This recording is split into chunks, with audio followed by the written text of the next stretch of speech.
Are you done packing yet? Please make it quick. We plan to remodel your rooms once you move out, my oldest son's wife, Sarah, said impatiently, not even offering to help us pack. She seemed thrilled to claim this house as their own. Little did she know. Glancing at my husband, John silenced me with a look and turned a serene smile to Sarah. We're sorry for keeping you waiting. We'll leave by tomorrow with the movers coming in. It'd be best if you two stayed in your rooms. We were leaving behind the furniture and appliances we shared with Sarah and David. Besides our stuff from the bedroom and wardrobe, we didn't have much left to pack. We'd probably take less than half an hour to move out. The following day, our farewell was surprisingly dry. Well, we're off. Take care, we said. No apologies, no words of gratitude. They didn't see us off either. Sarah and David simply glanced at us from their leisure in the living room. Since they were so indifferent, we didn't need to make a fuss about leaving. But as we got into the cab silently, I couldn't help but worry about our cat. We were leaving her with them. Could Sarah properly care for her? Would she raise her with affection? I dialed a number on my phone as our house receded from view through the cab's window. In hindsight, it might have been my sixth sense that ticked off then. I'm Patricia, 64. I've been married to John, who's a year older than me, for 35 years. We've never had a major fight, and I would say we're pretty close. John worked for a foreign company and was often busy, but he always spent his spare time with the family. With his recent retirement, I was excited to spend more time with him, but it seems like I was the only one happy about his retirement. Our eldest son's wife was upset about it, and it was apparent. David and Sarah had been living with us in our house for a year now since their marriage. Sarah, David's wife, was actually the one who suggested we live together. We have a subway station nearby, and with a well-developed public transportation system in our area, commuting to work and going for shopping is pretty easy, which is why Sarah loved our place. My husband John and I had initially been reluctant, considering they were newlyweds, but we eventually gave in, leading to our current situation. Not even in our wildest dreams did we think things would turn out this way. What on earth are you thinking? That was one day about 2 months after John retired from his company. Just as I had returned from shopping, I heard John's booming voice and froze in the living room. John was scolding our eldest son David, who was sitting on the couch. It was unusual to find John this angry, since he's usually calm and gentle. What's going on? With a heavy sigh, John turned to me. David was rummaging through my bag and stealing money from my wallet. What? Apparently, he lost big on a trifecta bet at the Kentucky Derby and is strapped for cash. With that, John snatched a few dollar bills and his wallet from David's hand. It was indeed John's wallet. I was sure of it because I had given it to him as a gift on our 20th wedding anniversary. The fact that David was holding the wallet and money was undeniable proof that what John said was true. David, didn't you quit wagering on horses? You lost big before and swore you'd never do it again. So why? Whether he heard me or not, David just continued to watch TV without responding. Ever since he was a child, he would often ignore us when we lectured him or talked about something that didn't interest him. There were times that he didn't remember the things I've told him verbally. This time was no different, and it seemed my pleas had no effect. However, even without an answer from David, I had a hunch about why he had started betting on horse racing again. Oh, it must be Sarah. David never cared about horse racing to begin with. He would never stoop so low as to take money from someone else's wallet, and he had never committed any crime like shoplifting. If I asked what caused such a drastic change in David, who was a hard-working office worker, I would answer without a doubt. It was meeting Sarah. Sarah is a bright and active woman. When we were first introduced to her, I hoped she would help bring David, who was introverted, out of his shell. But back then, I never knew about her hobby, that she was a huge fan of horse racing, and that her sense of spending is completely off-kilter. You heard your mother talking, so why don't you at least say something? Said my frustrated husband as he turned off the TV. At that, David finally opened his mouth. Shut up. I've paid you back, so stop nagging me. Besides, what's got you so worked up about a couple of $100 bills? What? I was actually surprised at how light your wallet was. You've really gone downhill, haven't you, Dad? Well, I'm retired, so what did you expect? How lame. With that, David left the living room. I almost tried to stop him, but my husband held me back. I'm at fault too for carelessly leaving my wallet around. Besides, repeatedly scolding him isn't going to help. But his attitude is far too unacceptable. This is too much. John has never been the kind of person to flaunt his role as the main breadwinner of the family. But it's a plain fact that it's thanks to him that we are able to maintain our lifestyle, and he provides for David and his wife as well. They're able to save on rent and living expenses as well, since they always come up with an excuse not to contribute to the household's expenses. So it's my husband who's been covering the majority of our expenses. And yet, instead of respecting John, David disparaged him.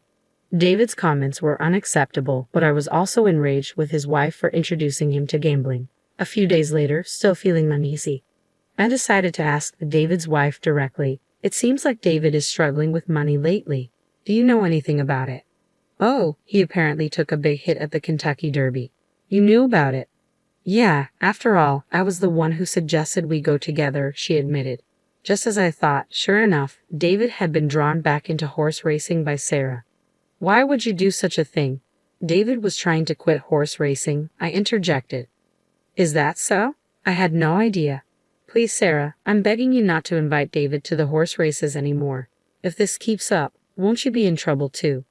Well, we each have our own earnings and we're just doing what we like, so I have no problem with it, she replied nonchalantly. I was taken aback by her reply. Certainly, both David and Sarah, as a couple, were earning their own money and could spend it on whatever, as long as they had food, rent, and clothing covered. But you two are a married couple, right? You might even have kids in the future. For their sake as well, we've decided not to have children. We don't want to give up the things we love just to be tied down raising a kid, she revealed. I was shocked again by her response. There was too much information to process all at once, but in a way, it made sense. Having children would require them to have more savings by tens of thousands of dollars, which is probably why they could be so careless with money. But even without children, a married couple is still a married couple. But as a couple, you should support each other when in trouble, right? David is in trouble right now. Well, why don't you, Patricia, and the rest of the family help him out? You're his parents and well off, right? Oh, are you living off your pension now? But you had your retirement fund, didn't you? My husband worked for a foreign company, so we don't have a retirement fund. Really? That's a bummer, she remarked casually. I thought you had a nice retirement payout. We don't, so I need you and David as a couple to be more financially responsible. To be honest, the living expenses are already quite a burden, and we can't afford to cover for you guys anymore. Isn't that David's fault for losing? I can't take responsibility for that. But anyway, we can't right now. I was unable to secure a promise to support David and found myself ejected from David and Sarah's room. A week passed, and David's financial problems remained unsolved. Was he so desperate that he had to pilfer money from his parents' wallet? Should we help him before he resorts to illegal activity? I discussed it over and over with my husband John, but in the end, this was the result of us spoiling him in the past.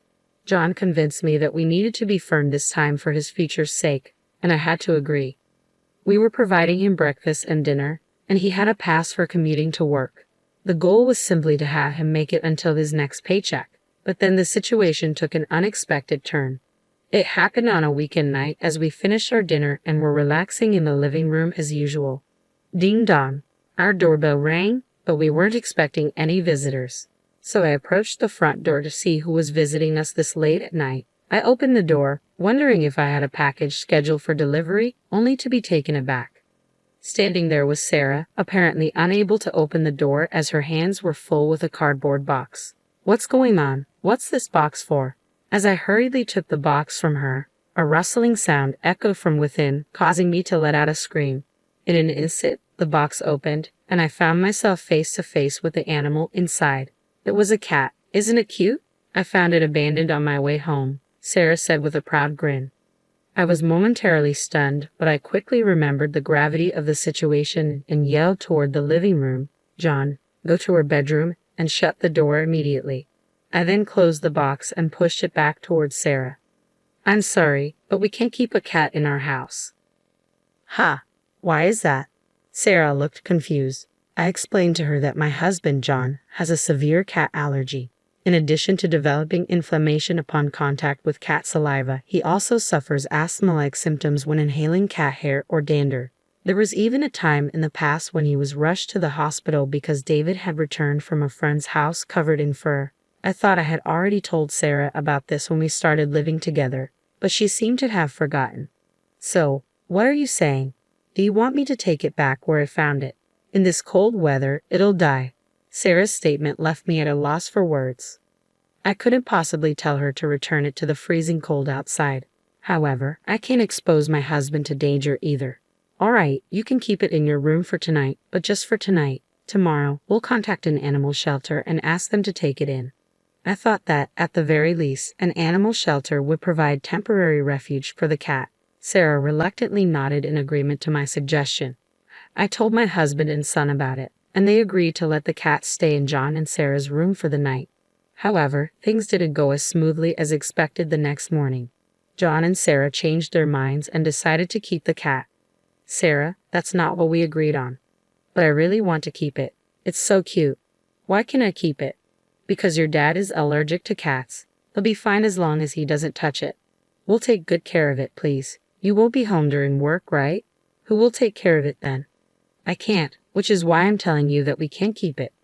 How terrible. I didn't know that even you can be so inconsiderate, unable to even save a small and cute kitten. Animal shelters, they end up euthanizing them, you know? Handing it over to such a place just because it's inconvenient for you, turning a blind eye to the sacrifice. Do you know what they call people like you? A boomer. Why?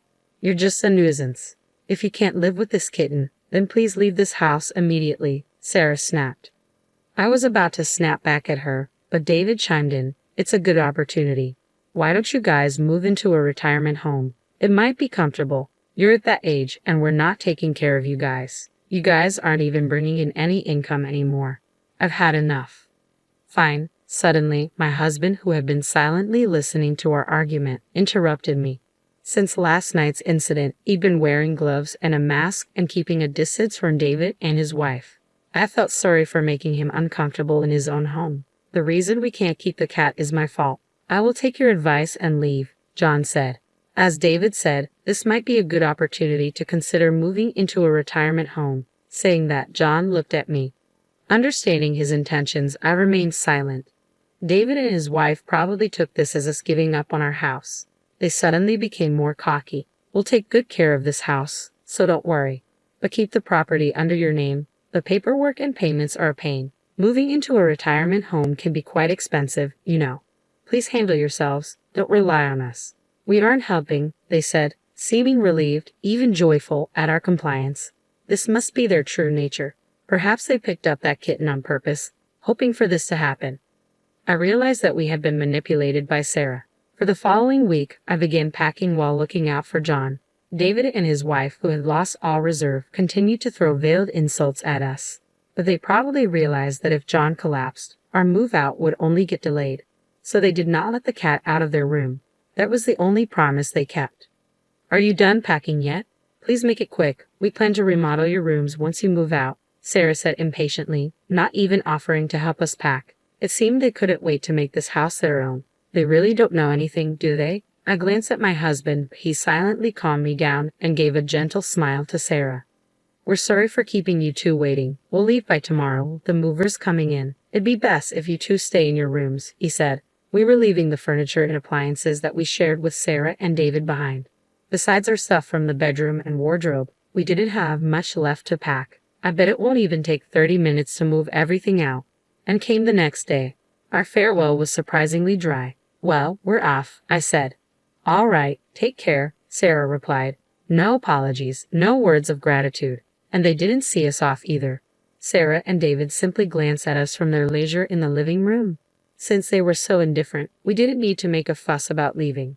But as we got in a cab, silently, I couldn't help but worry about our cat. We were leaving her with them. Could Sarah properly care for her? Would she raise her with affection? As our house receded from view through the cab's window, I dialed the number on my phone. In hindsight, it might have been my sixth sense that ticked off then. I did have some concerns about our life after moving out, but things became much easier for me. After all, we had 2 fewer people to worry about. Everything from meals to making choices, I only had to put in half the effort I used to. No need for considerations or worries. I felt like I had regained the freedom I had before David got married. About a week into this new daily routine, I received a call from Sarah one evening. After getting my husband's approval, I answered the call. Suddenly, a frantic voice echoed from the other end of the line. "Patricia, what's going on?" "Power and gas have been cut off." It seemed that she had just gotten home. She was so flustered that the call had accidentally switched to video, but all that could be seen on the screen was the light from a flashlight moving around in a pitch-black room. I couldn't see her face. "That's because we canceled the contract for our utility bills." "Of course, they'd be off," I explained. "What? What do you mean? Why did you cancel them? Are you trying to get us in trouble? Are you doing this because we kicked you out?" Sarah's voice rose in panic. "Sarah, calm down. Is David there?" My husband's calm voice seemed to pacify her somewhat. "He just got home," Sarah responded. David seemed to be having a mild panic attack at the sight of their pitch-black house. We waited for them to calm down before my husband explained the truth. "We've actually sold the house. The new owner has been decided, and the handover date is coming up soon. That's why we canceled our utilities contract." "Sold? We weren't told about this. Were you going through the process without telling us?" "We live here." I couldn't help but interrupt Sarah, hearing her entitled claim. I had to tell David about the contract and the handover date, even the progress. However, judging by Sarah's reaction, it was clear that David had not passed the message on to her. Rather, he may not even remember what he was told, given his habit of not listening. Over the past few months, the house had been in chaos due to meetings with real estate agents and potential buyers.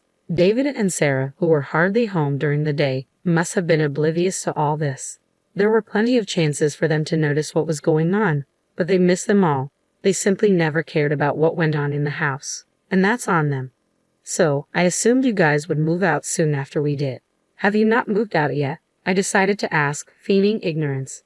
Immediately, a quarrel erupted on the other end of the line. Accusations were thrown around. "It's your fault. I didn't know we'd been fooled," and the image of David and Sarah arguing in the dark was both surreal and amusing.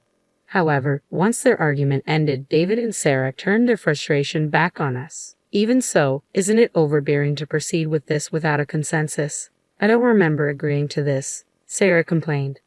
"Well, I did get a reply when I asked if it was okay to sell the house. You said, 'Yeah, sure,'" I responded.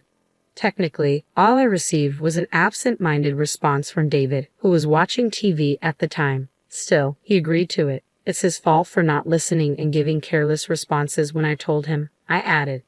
David was momentarily speechless, but then he seemed to have a change of heart and shouted loudly, "Ah, enough. I get it. So what are we supposed to do?"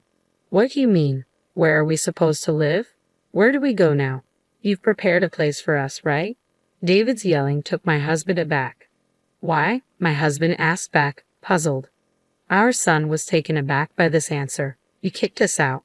Why do we have to find you a new place?" I interjected. "But we really didn't kick you out. You were planning to leave anyway, right? So it's not our fault at all. Besides, it was your decision to sell the house. It's your responsibility to secure housing for us since we are affected by this," I argued. "Yeah, that's right. For a rental, you pay some amount for leaving, then you gotta pay us some money too. I know you made a lot from selling the house. Rental, huh? Before paying you any vacating fee, you should pay us the rent for the period you were living in that house, shouldn't you? Plus, we covered all your living expenses too. Let's have you pay all of that upfront, including rent and living expenses. It'll be about $7,000 for a year. You can pay it right now, can't you?" David and his wife remained silent with a groan. Considering David's financial situation, we were well aware that they were tight on money.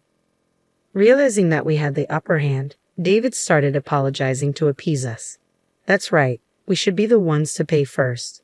But we don't have the money right now, so we can't. So, to make sure we can pay you back properly, why don't we live together again?"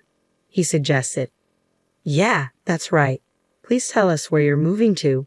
We'll move in with you guys right away," Sarah chimed in. I sneered at them. "No, we can't live with a cat. Wasn't that the reason you kicked us out? We'll get rid of the cat right away," they offered, their selfishness evident.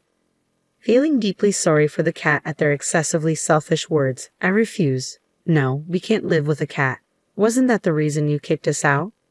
As expected for David and his wife, the cat was nothing more than a tool to kick us out of the house.